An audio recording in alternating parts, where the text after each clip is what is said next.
Bismillahirrahmanirrahim. Assalamualaikum warahmatullahi wabarakatuh.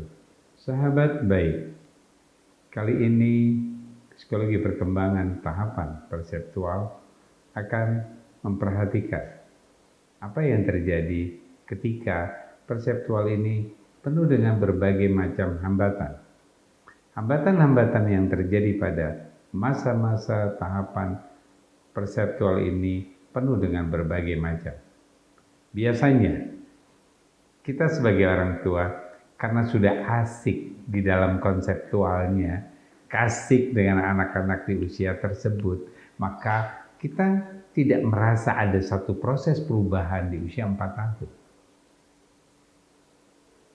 Di usia proses 4 tahun tersebut, kita tidak merasa adanya perubahan pada anak secara fisiologi, misalnya tubuhnya mulai besar, ya. Gerakannya lambat, kita nggak suka itu.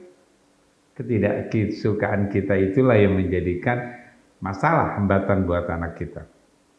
Karena kita akan merasakan bahwa tidak nyaman karena ada informasi lambatnya, karena lemaknya sudah penuh, gerakannya sudah berbeda, tidak lincah seperti pada usia 3 tahun.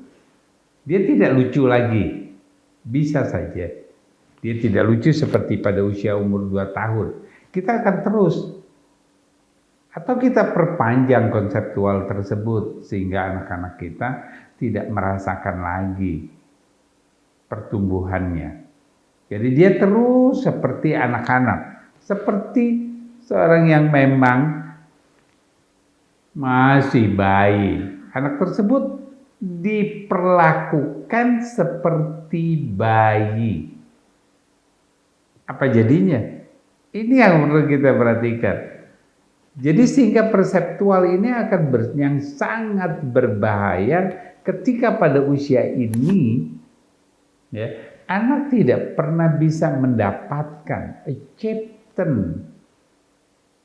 Karena pada usia-usia inilah yang sangat genting buat kehidupan anak kita. Kita bisa perhatikan, episode yang lalu kita sudah memberikan penjelasan-penjelasan bagaimana proses perseptual tersebut. Ketika perseptual ini tidak berhasil, misalnya saja eksploratif objek, dia tidak mampu mengeksplor karena banyak hambatan-hambatan, maka anak kita tidak akan penuh dengan kreatif. Anak kita akan malas. Dari malas tersebut, di dalam kongretual akan mengalami hambatan lagi. Maka terjadilah konflik dengan kita. Ini masalah yang terjadi pada perseptual. Pada saat itu anak-anak kita ingin tahu, pengen mendengarkan, pengen melihat, pengen memegang. Rasa ingin tahuan itu membuat kita jengkel. Karena segala sesuatunya diubak-abik. Kursi kita digoyangkan, ditempatkan pada yang lainnya. Apa-apa semua dibentuk dengan maunya dia sendiri. Kita tidak nyaman dengan anak yang kita seperti itu. Ini efek daripada dia tidak pernah mendapatkan pengarahan. Ketika dia melakukan tersebut, ketika kita mampu mengarahkannya, insya Allah dia akan mengikutinya. Namun ketika dia tidak mendapatkan pengarahan, dia akan terus semaunya dia. Jadi, bagaimana kita mampu melakukan arahan agar supaya proses perseptual ini berjalan benar-benar sistematis. Kalau ini benar-benar berjalan secara sistematis, maka dengan sendirinya dia akan masuk ke dalam perkembangan berikutnya dengan mudah. Tidak akan pernah tersiksa. Karena di dalam kongretual nanti dia akan penuh dengan berbagai tantangan yang lebih dari sekarang. Oke.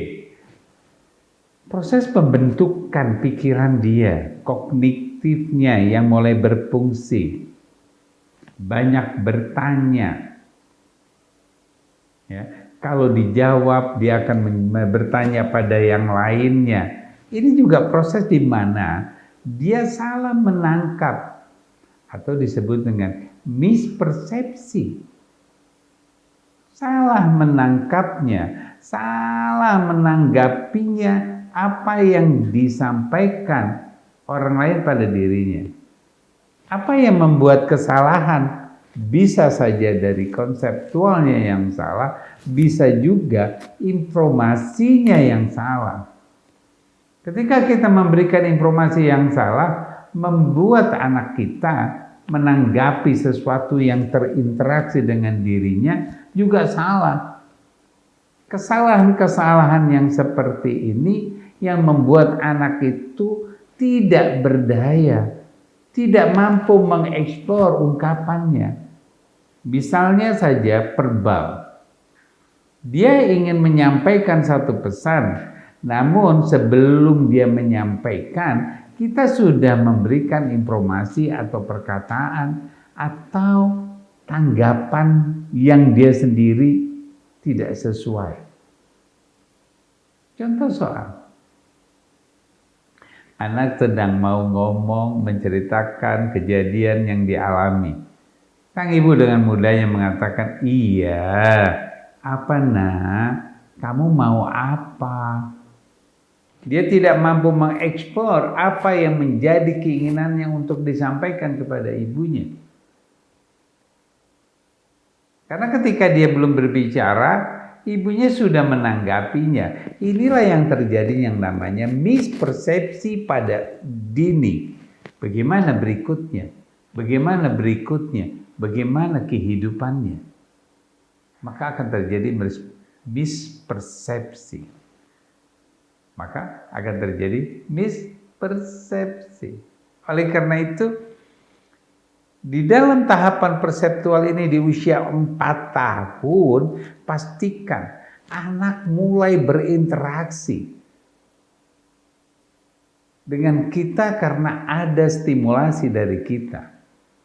Tapi pada usia 4 sampai dengan 7 tahun anak itu tidak berinteraksi dengan benar pada kita. Karena stimulasi kita, karena konseptual kita tidak benar-benar achieved.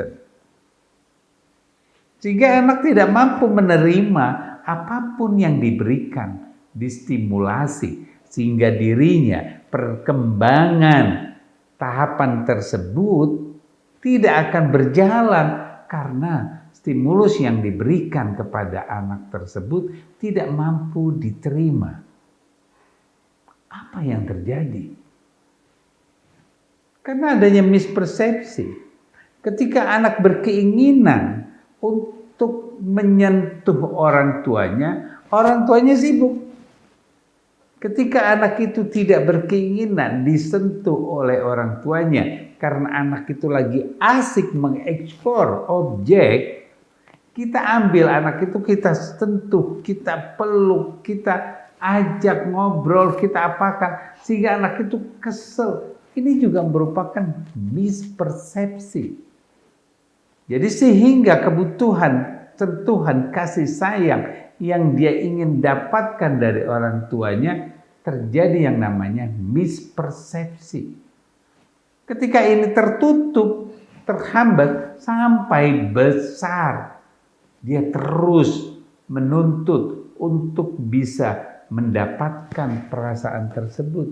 Maka dalam persepsi ini, ketika anak tidak terselesaikan, akibatnya ya, hambatan-hambatan ini akan mempengaruhi perkembangan-perkembangan berikutnya. Oleh karena itu, mulai di usia 4 tahun ini jangan abaikan proses perkembangan persepsi anak kita. Ketika proses perkembangan berjalan sesuai dengan usianya, 4 sampai dengan 7 tahun, bagaimana dia mampu menanggapinya, bagaimana dia mampu berimitasi sesuai dengan penyesuaian dirinya, bagaimana dia mampu mengeksplor, memperhatikan lingkungannya, dan the acceptance terhadap seperti itu. Di saat itu, dia akan bahagia. Nah, ketika itu pula, ketika dia mulai beranjak kepada proses 7 tahun, memasuki usia kongritual, tahapan berikutnya, dia akan senang, dia akan mature, dia akan matang. Kematangan inilah yang akan meningkatkan dirinya pada perkembangan berikutnya tanpa ada hambatan-hambatan apapun. Terima kasih. Kita akan masuk pada tahapan kongritual pada berikutnya. Assalamualaikum warahmatullahi wabarakatuh.